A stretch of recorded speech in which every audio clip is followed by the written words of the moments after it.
वो प्राइस कितना हो जाएगा, एक महीना में 110 रुपया हो जाएगा। तो आपका कितना हो जाएगा टोटल प्रॉफिट 10 रुपया, और आपने कितना शेयर खरीदा था 1000, तो आपका कितना उसमें लाभ होगा 1000 गुने 10, ठीक है, आपका 10,000 रुपया। एक महीना में आप उस कंपनी से कितना कमा सकते हैं 10,000 रुपया, ठीक है।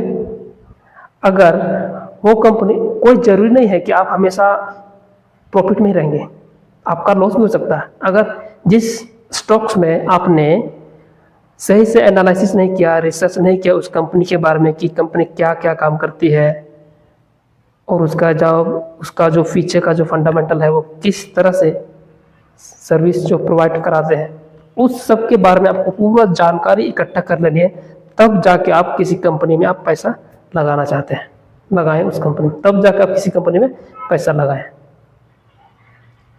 इसमें आपका प्रॉफिट होगा क्योंकि आपने उस कंपनी के बारे में पूरा एनालिसिस किया है, ठीक है।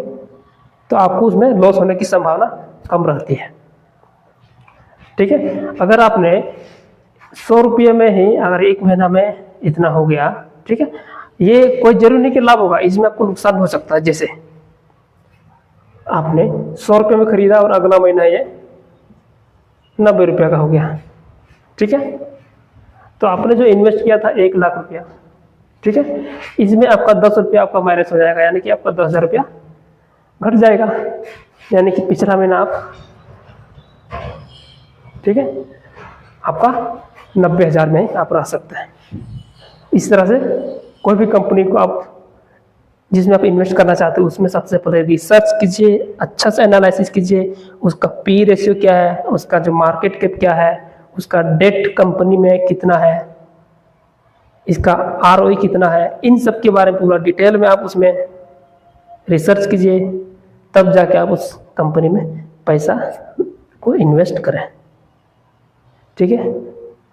तो आपके लिए ये एक प्रकार से फायदेमंद साबित हो सकता है, ठीक है। उम्मीद करता हूँ कि आप सब समझ गए होंगे कि मार्केट में पैसा कैसे कमाया जाता है, ठीक है। इसमें बहुत सारा है, ये तो एक स्टॉक्स का एग्जांपल है, ठीक है। आप अगर फ्यूचर में करना चाहेंगे, फ्यूचर ऑफ एन ऑप्शन में, तो उसमें ज़्यादा रिस्की होता है। आपको पूरा डिटेल नॉलेज के साथ साथ आपको एक्सपीरियंस होना चाहिए, तब आप ऑप्शन में जा सकते हैं। कि किसी कंपनी का आपने मान लिया शेयर को खरीदा, कोई भी कंपनी जो होती है ना,